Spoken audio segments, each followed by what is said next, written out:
Bonjour de ce beau matin. C'était pas prévu qu'on se voie, justement. Tout simplement, hier, la vidéo a bugué sur le verre a-t-il une influence sur le vin. Donc, trop frustré.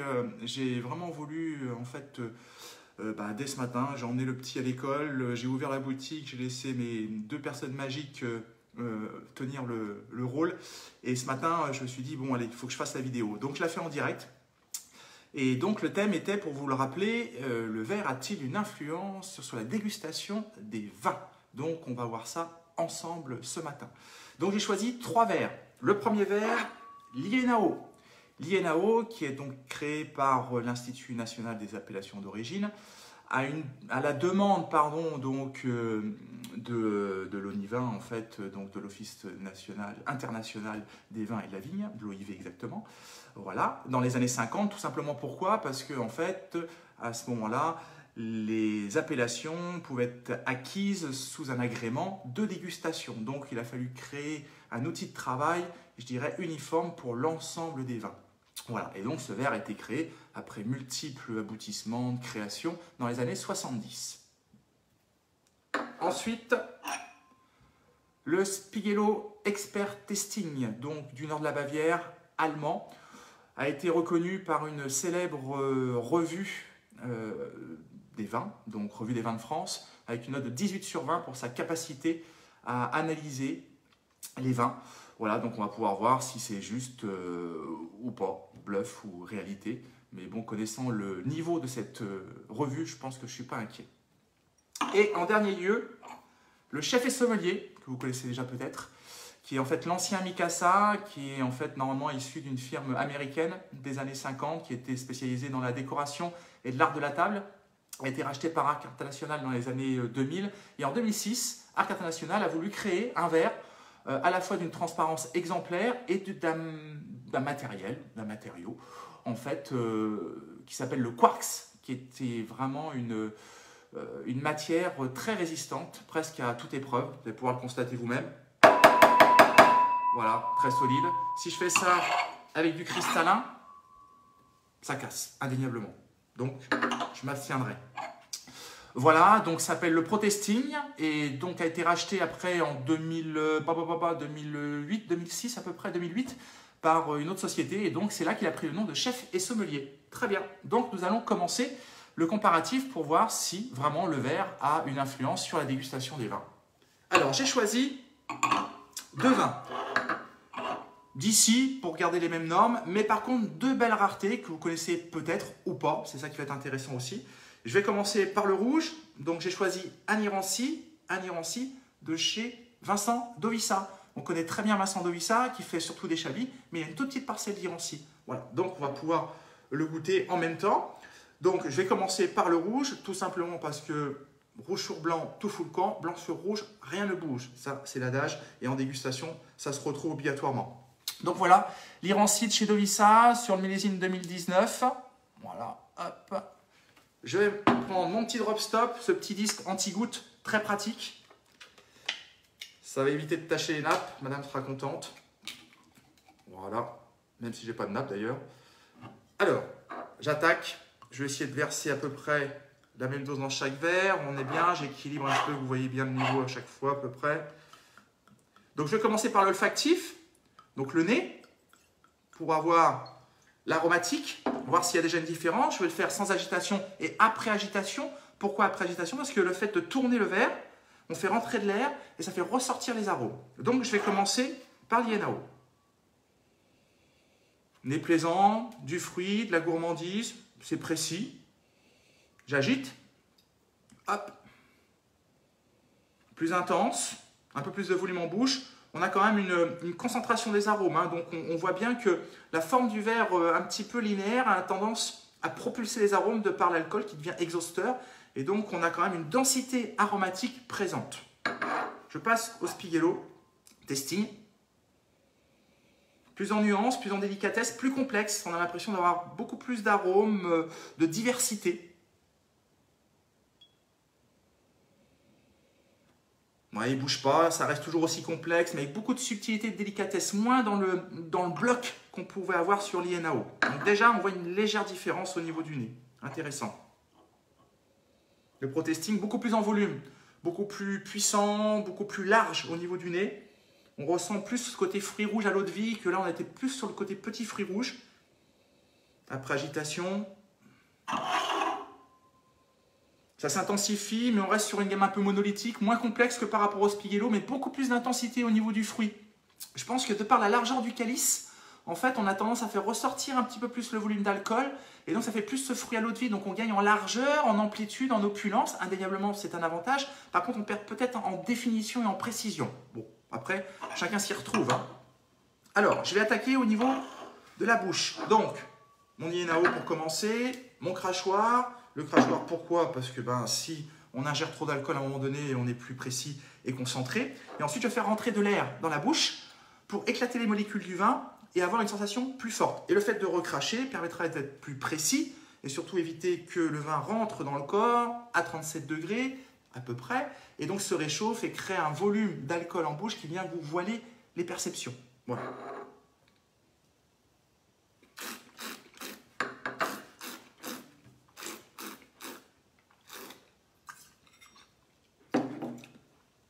On a une bouche gourmande, très précise, hein, on voit bien que c'est quelqu'un qui fait des blancs. Et on a une précision de jus qui est assez impressionnante au niveau du rouge. Par contre, le verre a tendance peut-être, dans sa matière, à rendre le vin un peu anguleux. Ça le serre un petit peu tout de suite. On a l'impression que, en fait, de par la forme du calice, qui est assez étriqué, le vin arrive un peu étriqué. Il reste étriqué en bouche, en fait.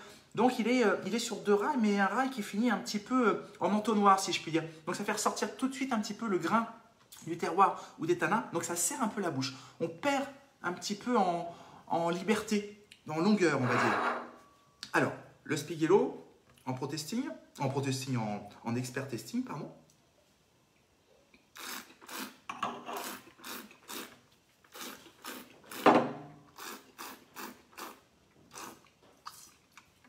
Oula, rien à voir. Toucher de bouche très délicat. Le jus, justement, qui était bloqué avec ces tanins, eh bien, il est libéré. Le jus coule. Il y a une très belle fluidité. Le vin est vraiment libéré. Il y a un lâcher-prise total. On gagne en longueur, on gagne en persistance, on gagne en relief aromatique. On a l'impression que le vin, en fait, est à l'aise dans ce verre-là. Et il est bien, il est dans le bien-être. Et donc, il s'exprime comme il a envie, sans frustration, sans réserve. Donc là, vraiment, je trouve qu'on a une mise en avant du vin qui est très, très, très intéressante. Alors, le Protesting.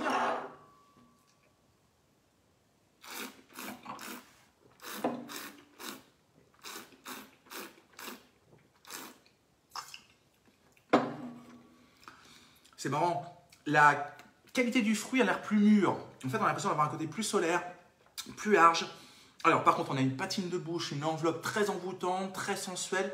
Le verre a tendance, je trouve, à faire ressortir presque, entre guillemets, la sucrosité du vin, toute sa gourmandise. Ça manque peut-être un peu les définitions par rapport au Spighello.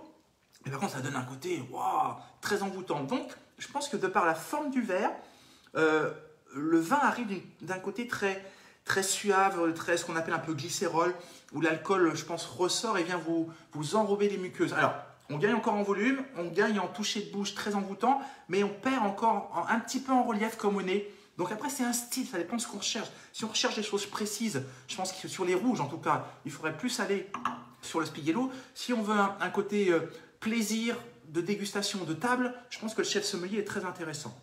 Voilà, première vue pour les rouges. Donc, on se rend compte que pour les rouges, il y a une influence indéniable. Je mettrai un petit bémol sur l'INAO parce qu'il serre la bouche et on n'a pas cette gourmandise qu'on pouvait avoir sur le Spighello en testing et donc sur le Protesting donc de chef et sommelier. Voilà, donc très intéressant. Merci pour Vincent sur ton vin qui est vraiment d'une précision exemplaire.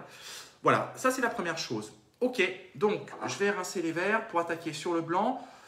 Entre-temps, je peux vous évoquer deux choses. Ce que j'aimerais bien, c'est que n'hésitez pas à poser des questions par rapport à tout ça, à ce que je peux évoquer, aussi bien au niveau de la dégustation, aussi bien au niveau du verre qui influence. Je répondrai ultérieurement à toutes ces questions. N'hésitez pas, tout ce qui vous passe par la tête. Il faut que ça soit constructif, surtout si vous nous suivez régulièrement. Comme ça, vous pourrez largement suivre justement ces vidéos et puis mieux comprendre, au fur et à mesure, apporter une construction. Ça, c'est la première chose. Et ensuite, faites-nous bien savoir aussi le choix, l'envie des vidéos que vous souhaiteriez aborder, des thèmes qui vous passent par la tête, des envies, des choses que vous voudriez un peu connaître, approfondir, qu'on puisse peut-être, nous, de l'autre côté, les établir, les mettre en avant et puis vous faire une vidéo là-dessus. Voilà. Donc, pensez-y et faites-nous savoir à un moment donné. Et puis, je vous dirai si c'est possible à mettre en place ou pas. Ça peut être toujours intéressant. Voilà, parce que moi, je vois à mon niveau ce que je peux vous proposer, mais peut-être que je ne vois pas ce que vous voulez aborder, ce que vous aimeriez. Alors, une deuxième rareté. Demours, en Chablis, sur Courgy, Clardy et Rosette. Et en plus, ça va être vraiment sur le côté tout nouveau, puisque Clardy et Rosette, c'est la première fois qu'il est produit en 2019. Voilà, parce qu'avant, c'était Bérère et Clardy ou Coteau de Rosette. Voilà, donc toute nouvelle cuvée d'Alice et d'Olivier. Voilà, sur 2019, Demours, en Chablis. Allez. Alors, rareté, pourquoi? Parce qu'il n'y a pas beaucoup de vin avant nos domaines et que c'est pas toujours facile d'en avoir. Donc, écoutez, on a la chance d'avoir quelques flacons. Merci Alice, merci Olivier. Allez, mon petit drop stop. Tac. Voilà.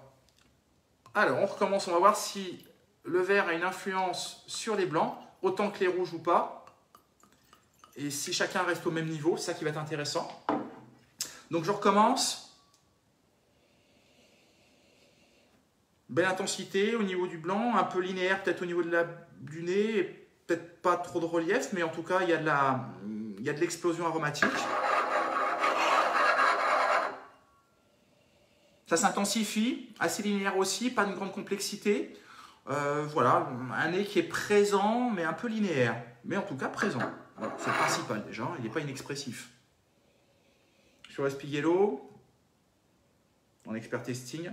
Plus d'opulence au niveau du nez, plus de complexité. On revient un petit peu sur l'esprit du rouge, entre le Lienao et puis l'expert. En Spiegello. Après agitation. Ouais, plus d'intensité, plus complexe. D'ailleurs, en parlant de ça, si vous voulez plus d'intensité, plus de complexité, un petit truc, si vous avez un doute, ou si vous voulez exprimer plus d'arôme au niveau du nez, vous prenez votre verre, votre paume, hop, vous secouez, tac, vous mettez le nez dessus. Et là, il y a une intensité beaucoup plus grande. D'ailleurs, voilà, là, ça amplifie totalement au niveau des arômes. Bon, belle complexité, beaucoup de choses au niveau du nez, très expressif, sans retenue, avec un peu de largeur, mais beaucoup de subtilité. Chef et sommelier. Pour testing, belle amplitude de nez, on est peut-être dans moins de relief que par rapport au Spiegello. On a l'impression qu'au niveau du nez, on est quand même dans un copier-coller par rapport au rouge. Sans la jouer facile. Beaucoup d'amplitude, beaucoup de fruits, ça exprime beaucoup le côté variétal, je trouve. Moins de nuances, mais par contre, beaucoup d'intensité au niveau du nez. Donc, on revient sur le même schéma que par rapport au rouge. Influence, et les trois se tiennent du même niveau, avec, pour moi, dans ce que je recherche, plus sur le Spiegello en expert que par rapport au ProTesting, malgré qu'il offre très belles choses. Et il est un petit peu étriqué au niveau de l'Inao. Bon, bref, la bouche.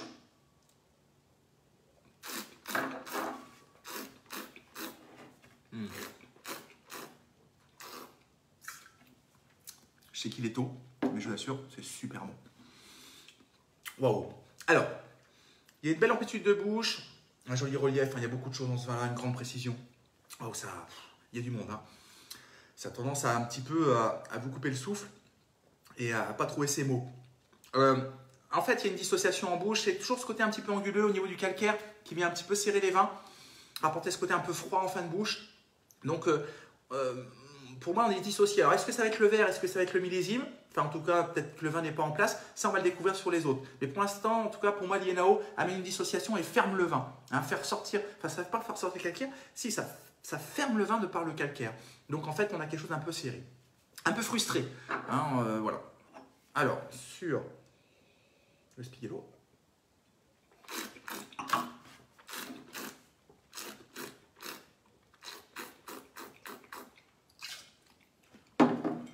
Donc, je confirme tout de suite que la dissociation vient du verre. Voilà. Donc là, vraiment, influence énorme. Parce qu'en fait, là, on a une homogénéité d'ensemble. Le vin est fluide, dans une continuité, une vraie partition de musique où il n'y a rien qui dénote, qui boite. Tout est bien lié. Il y a une longueur toujours phénoménale. On sent un vin qui est ouais, dans la tranquillité. En fait, il est bien dans ses bottes. Il y a un joli toucher de bouche et il continue à parler dans des reliefs, dans des structurels, dans des aromatiques, complexité. Non, c'est vraiment, ouais, je trouve un bel ensemble entre le vin et le Spiegello en tasting expert.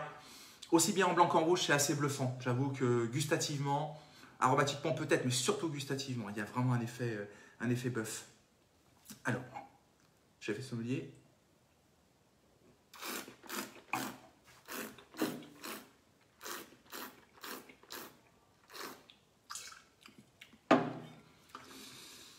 Bon, en fait, on voit qu'il n'y a pas de surprise entre le blanc et le rouge. La colonne vertébrale est identique sur les trois. C'est-à-dire que le Protesting apporte du volume, apporte de la générosité. Comme je vous disais sur ce fruit rouge qu'on avait au départ sur le vin rouge qui était plus mûr. Et là, le blanc, c'est pareil. On est dans la générosité. On est toujours dans cette sucrosité. C'est marrant, hein. Ce verre fait ressortir le fruit mûr, le soleil. En fait, on peut dire ça, le soleil et la maturité bien plus grandement que les autres. Alors, il y en a plein la bouche. Indéniablement, ça prend une présence, une place énorme. Après, si on aime ces vins, enfin ces sensations un petit peu entre guillemets volubiles, on en a plein la bouche, prenez indéniablement le Protesting en open-up. Il va vous mettre le vin dans une envergure, je dirais, généreuse.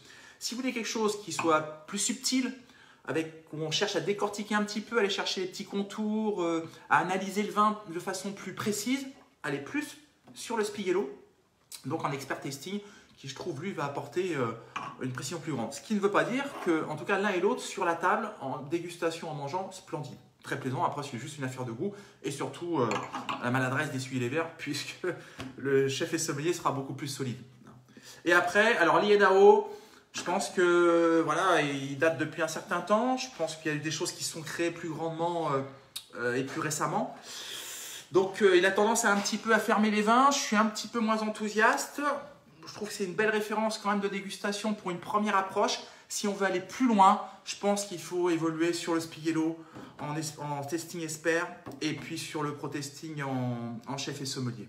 Voilà, bah écoutez, j'ai fait le tour. En tout cas, ça montre bien que le verre a une influence indéniable sur le vin. Après, on y trouve chacun son plaisir et son envie. Hein, il n'y a pas de choses, je dirais vraiment à dire, faut prendre celui-ci à tout prix, indéniablement. Voilà. Donc, vous ferez votre idée si vous avez déjà ces verres-là ou sachant que bien sûr en vente à la boutique. Et en dernier lieu, sachez qu'on réitérera les verres et la prochaine dégustation d'influence des verres sur le vin sera la dégustation de champagne avec 4 verres différents sur la bulle. Enfin, je dis champagne, mais en tout cas sur les effervescents pour voir si le verre a une influence sur les bulles et sur les effervescents. Voilà. Merci infiniment d'avoir suivi. Une grande libération pour moi parce que enfin vous avez pu voir cette vidéo où j'ai travaillé pendant un certain temps. Merci aussi de votre présence parce que c'est pas une heure voilà, où vous êtes sûrement en train de bosser. Et puis n'oubliez pas, likez, partagez. Merci de nous suivre et puis à très vite. Et je vous souhaite une excellente journée. Au revoir.